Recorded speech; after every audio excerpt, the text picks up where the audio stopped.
Welcome back. Well, today is the 17th of April, 2026, and it's a good day.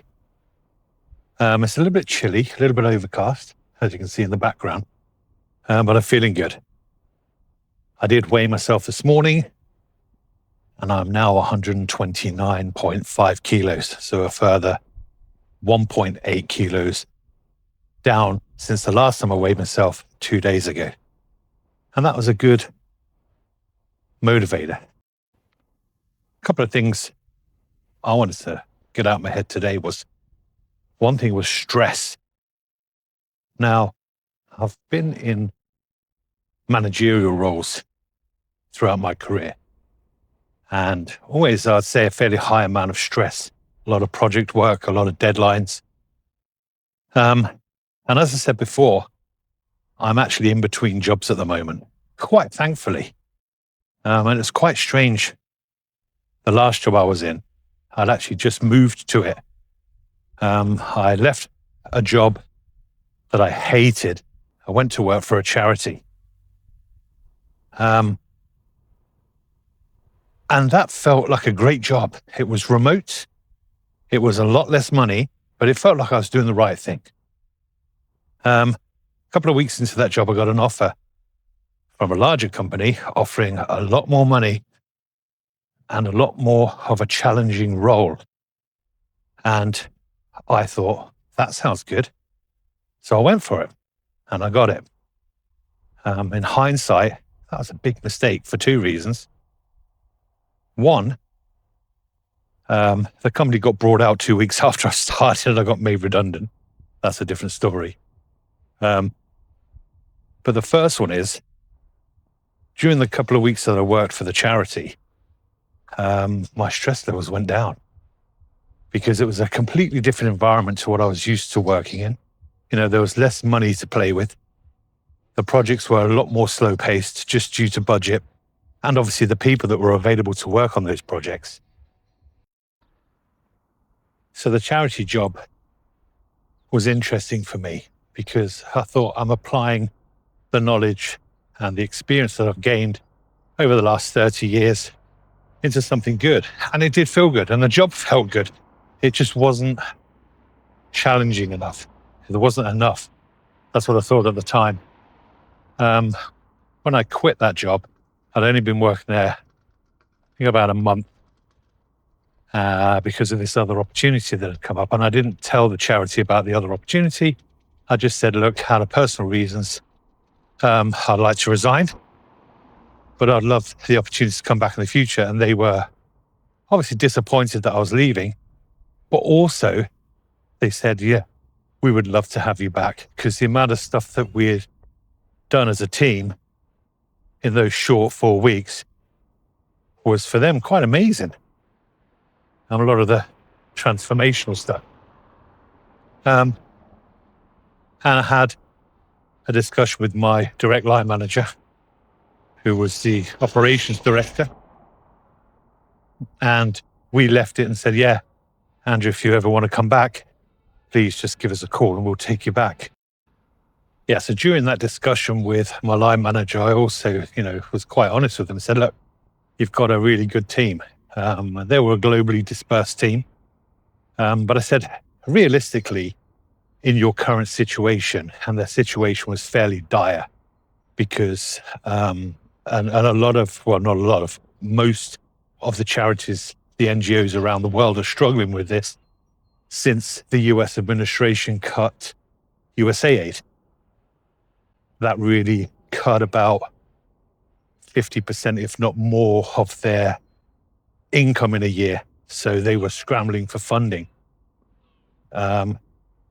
So I said to him, look, realistically, you don't need this role that I was fulfilling. The team you've got should be able to manage with the projects you've got on scope. We've created a project plan and a strategy for the next 6 months. So I think you'll be able to manage without having to refill this role.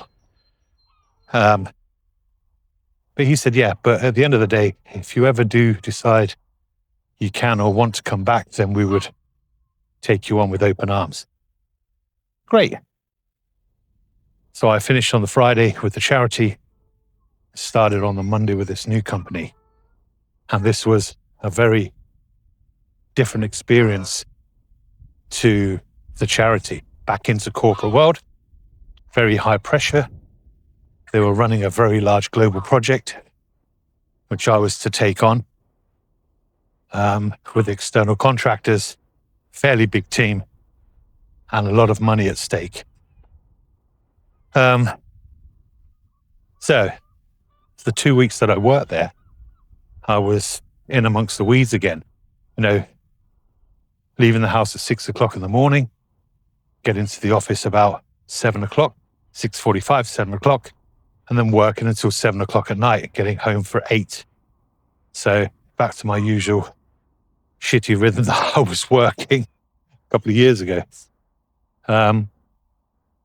And then they got brought out by a company, and obviously me being one of the first ones there and still on my probation, so to say, I was an easy cut for the new company coming in because they already had a head office with a competent IT team. So I was cut fairly quickly. I drove down in the morning to go to work as normal, and I was told as soon as I got into the office and drove home the same day that morning. So yeah, I was disappointed, and I was thinking, shit, now I've got to find another job. But in all reality, I think that was also a blessing in disguise, because I think that pace isn't where I really want to be in my life at the moment. I'd rather go for, like a remote role or hybrid, maybe a little bit more consultancy rather than a permanent employee. And that all happened a couple of weeks before I got my diabetes diagnosis.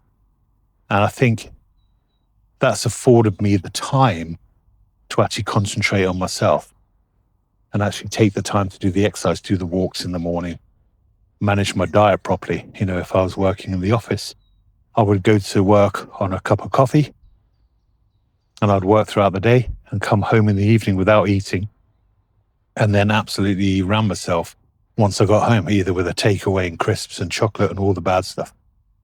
So that wasn't very good for my health. So I'm feeling a lot better in my mind. And also, one of the things that is quite widespread, and it's one of the things that Dr. Michael Mosley mentions in his book, is the fact that stress is also a major contributing factor to diabetes and the way your body reacts. So, and I'm finding now I'm not stressed at all. I was a bit of a slave to my phone. If an email came through or a text message when I was working, that normally meant something's gone down or there's an issue. That automatically peaked the stress levels. But now I don't have that. For the most part, my phone is on silent during the day, which is fantastic. And I'm not too much of a slave to it. I used to be on my phone a lot. Social media, work, just general doom scrolling. And I'm trying to cut that down to a minimum. And that is helping. And also the walks are helping because I'm actually able to think without any other distractions apart from this camera. Which is also good because it's getting those thoughts and having in my head and actually getting them out and saying it out loud is very therapeutic, and also being able to watch it back later. And that's the idea why I started these videos, because I want to look back at the days when I had good days and bad days and look back at the thoughts I was having and see how that changes over time. Yeah, so I'm a lot more at peace, a lot less stressed. Yeah, so I'm feeling very good. One thing that is bothering me at the minute is sleep. Now, I've always been an early riser. I've not necessarily had to set an alarm. I always have set an alarm, but I typically wake up between 5 and 6 o'clock in the morning, no later than 6. I do have the odd day where I'll sleep longer, but that's typically on a weekend. And that happens very, very rarely. And I typically don't sleep longer than 8 o'clock in the morning. And I always seem to feel that's my body catching up. After a couple of months, I'll have a night where I sleep from 11 p.m. until 8 o'clock in the morning. But typically I try to go to bed around 10:30 in the evening, and I'm up at 6 o'clock. But over the last month or so, and I think also with this diet taking on more fluid, I'm getting up in the night to go to the toilet, which I've never done previously. That might also be a symptom of diabetes. But I'm also waking up at stupid times in the night. And the problem I have is when I wake up, my body is sort of, my brain's going, right, that's it. You've been asleep. It's time to get up. Let's go. And I find it very, very difficult to go back to sleep, if not impossible. So I typically then stay awake. So a lot of the times, like last night, for example, when thankfully I did manage to go back to sleep, I woke up, I went to bed at 10 and I woke up at 12:20, so just after midnight. And I was like, oh, Christ.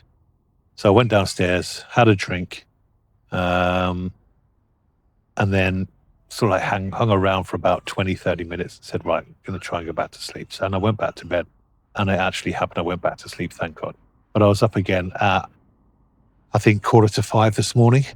So my sleep has not been very good. That's happened a few times now, and a few times where I've woken up at like 3 o'clock in the morning and stayed awake. So that's not very good, because sleep is also very good for healing. So I've got to try and get that in sync and try and find out what's causing me to wake up and stay awake. Yeah, and there's one more thing that I wanted to touch on, and that is, I'm talking about this journey that I'm on. And some people might think, oh, that's, exciting and big changes and transformation. But the reality is, it's boring. You eat at the same time, eat very similar meals. For me, breakfast is always the same. It might just change with, if instead of adding peppers, I'm adding a little bit of broccoli to my egg in the morning. But for the most part, it's the same. And the evening meal as well. It's a piece of meat with veg. So very boring. You go for a walk on the same time of the day, every day. It's very repetitive. But like I said in some other videos, it's a means to an end, and I have to remind myself why I'm doing it. And I want to try and make this a lifestyle change. Now, I'm not going to be walking the amount that I am now in the future, but I still want to keep that up to a certain extent, and at least do 10 to 15,000 steps. That means up in the morning, glass of water, cup of coffee, and out for a walk. And hopefully at some point out for a run. But yeah, it is boring and very repetitive.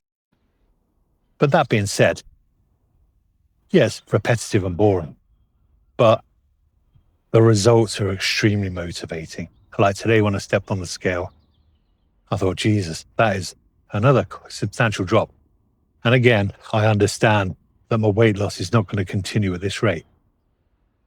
But I'm feeling more and more excited about my doctor's appointment on the 27th to see how my blood results are and how my blood sugar levels have reacted to the weight loss and to the change in diet and exercise. I'm hoping to get a fantastic result. Now, I won't be disappointed if I don't, and I will continue what I'm doing, maybe make some modifications if I think that's necessary. But again, I'm hoping for a fantastic result. So that's pretty much all I wanted to get out of my head today. Let me know in the comments if you're struggling with similar sort of things, especially the sleep. I really could do with some tips maybe on that, what I can do to help me sleep. No medication. But yeah, thanks for tuning in.